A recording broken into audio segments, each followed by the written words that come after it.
Taylor and Blake are friends again. So the only real reason would be to get the story out there. Blake Lively and Taylor Swift's relationship isn't as picture perfect as it seems. What's recently come to light is far more unsettling than anyone expected. Behind the flawless best friend selfies, there's a much darker story unfolding. She's my beautiful little monster. Sometimes I have to release these little monsters on the world. What once seemed like a flawless friendship between two of Hollywood's biggest stars is now unraveling into a tangled mess of manipulation, betrayal, and looming legal battles. Like he's not, it's Taylor Swift. He feels there's an implicit threat here. Like, this is a dragon that can kill you. So be very careful. Here's my pet dragon. For years, you've seen the Instagram birthday shoutouts, the red carpet glam, the shared excitement at Super Bowl games, all painting the perfect, carefully crafted image of an unshakable female friendship.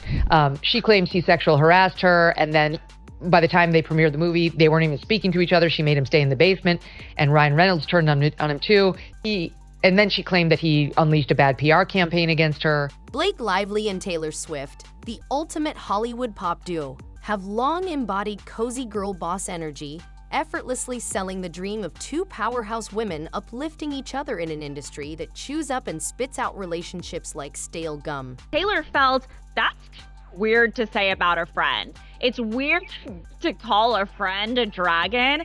And, Blake tried to say in her text message something like, these two are my dragons. They stand up for me when I can't stand for myself. But what if the truth behind that picture-perfect image isn't just slightly off? It's entirely manufactured. Behind every pastel-filtered brunch, snap lies a reality few are willing to admit. This friendship may have had less to do with sisterhood and everything to do with strategy. We had a lot of question marks about why that was. And again, just her particular flavor and style. Insiders are now revealing that this wasn't some organic ride or die bond. It was calculated, controlled, and maybe even weaponized. And the most shocking part, we all bought into it for nearly a decade. Also, it says here that the CRD didn't actually fact the complaint to see if it was actually true.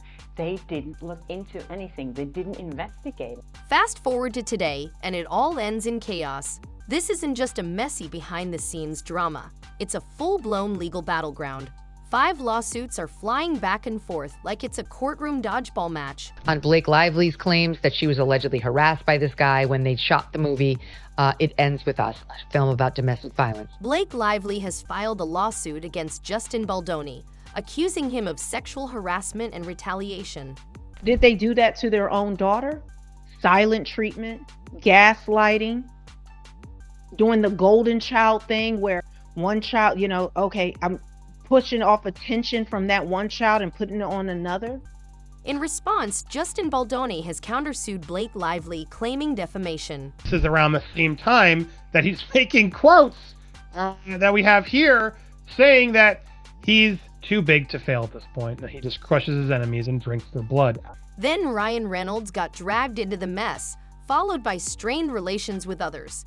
And right in the midst of this legal Hunger Games, Taylor Swift found herself caught in the crossfire. Blake Lively essentially threatened, you could say, Justin Baldoni, calling Taylor Swift and Ryan Reynolds her beautiful little dragon monsters that she sometimes has to use. Because sweet, innocent Blake referred to Taylor as one of her dragons in a private text, which was later revealed in Baldoni's legal documents. It sounds powerful, right? But it wasn't a compliment. It was more like using Taylor's global reputation as a human battering ram. Legal experts say that in this context, dragon wasn't some playful metaphor. It was part of a strategy. Taylor's name was being wielded like a loaded weapon. Was because he was terrified of Taylor Swift. He was terrified of Taylor Swift. You don't want to go up against Taylor Swift when you are a guy, okay? Because she can ruin you. She can literally ruin you. She has these fans who hang on every single word that she sings. And here's the real kicker. Taylor had no idea.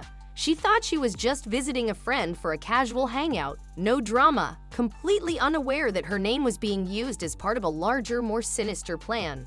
It says Taylor Swift is taking a step back from her friendship with Blake Lively after feeling like she was used. And suddenly, that innocent visit became legal evidence. Sources told News Nation and Page 6 that Taylor was furious, feeling completely used.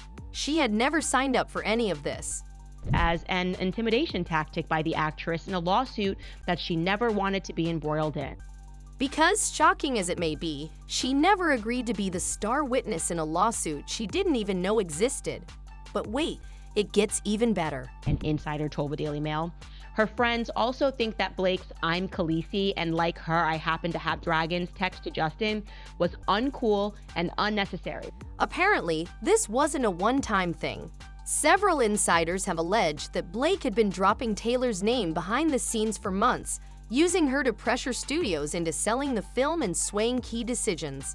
As we know, she used her music. Taylor even played a part in auditioning Isabel Ferrer, as we know now. Taylor's music is said to have played a significant role in elevating It Ends With Us. There are even rumors swirling that she may have had a hand in casting Isabel Ferrer for the project. Announcing that her and Blake are taking a break. They're no longer friends because, shocking, Taylor Swift feels used. She always feels used. All of this was happening without Taylor realizing she was quietly becoming the film's unofficial co-producer, but without seeing a dime. So Taylor decided to take a break from the friendship. A pretty solid plan, right? We're definitely through. The lawyer said that Blake believed them to be true. That is a legal way to avoid being accused of lying under oath. And there's more. A YouTuber named Chashi Flow recently uncovered the original complaint Blake filed through her lawyer with California's Civil Rights Department. And guess what? Blake didn't claim these allegations were true. She only stated that she believed them to be. That tiny legal loophole helps her avoid perjury charges. Because if it turns out those claims weren't accurate, she could be facing up to 5 years in federal prison. She didn't state this was true. She said she believed it to be true. That's right, 5 years. Which might explain why everyone is suddenly backpedaling and using soft legal language like believed to be true. Even Ryan Reynolds used the same trick in his defense, calling Baldoni a predator, but making sure to clarify it was just his opinion. We're not lawyers, but even we can spot the backpedaling from miles away. But also the way she used Taylor pressured Sony, I think, to get everything that she wanted. So here's what we're left with. A friendship that was never as wholesome as it appeared. A lawsuit where Taylor Swift went from loyal bestie to an unwitting chess piece. A PR machine desperately trying to piece everything back together, and a level of manipulation that makes reality TV seem subtle by comparison. Taylor has politely backed away from it all. She is conscious of her own image and hates that she was even mentioned. Okay. This isn't just a case of best friends falling out. It's the behind-the-scenes unraveling of a brand, because that's exactly what this friendship was. A brand carefully managed, meticulously photographed, and apparently completely expendable when things got messy. And if you're still holding out hope for their reunion, just wait until Taylor gets deposed this summer. Something tells us she's going to have a lot to say. She can't always be being used. I'm sorry. It's been like 20 years of her being used, and I don't feel that that is the true story, okay? But first, let's talk about how Taylor Swift somehow found herself tangled in 5 lawsuits without committing a single crime, except apparently being friends with Blake Lively. That's it. First and foremost, because it is just Taylor's modus operandi to constantly say that she's being used and she doesn't know how she got here, blah, blah, blah. Taylor didn't sign any contracts, make any deals, or even tweet anything shady. Okay? What do you mean you showed up and the meeting was still going on? What does that mean?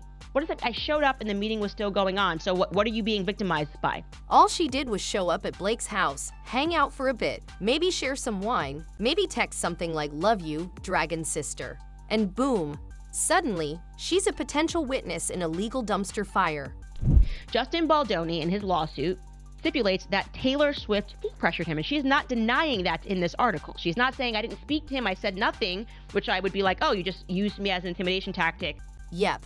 According to News Nation, Taylor Swift has officially been subpoenaed and will be deposed this summer by none other than Justin Baldoni's legal team. Baldoni said that she specifically spoke up about how much she loved the script, which implies to me that unless Taylor Swift is a liar, she runs the script. That's right. Taylor Swift, who can sell out stadiums in 90 seconds, is now being asked to take a seat in a deposition room because her bestie used her name in what's starting to look a lot like a legal chess match. An insider didn't hold back when speaking to News Nation, saying Taylor is beyond annoyed that she got dragged into this. She just went to hang out. She is saying that she then went and heaped praise on Blake Lively's version of the opening scene. That's what his lawsuit states, when they were talking about that rooftop scene.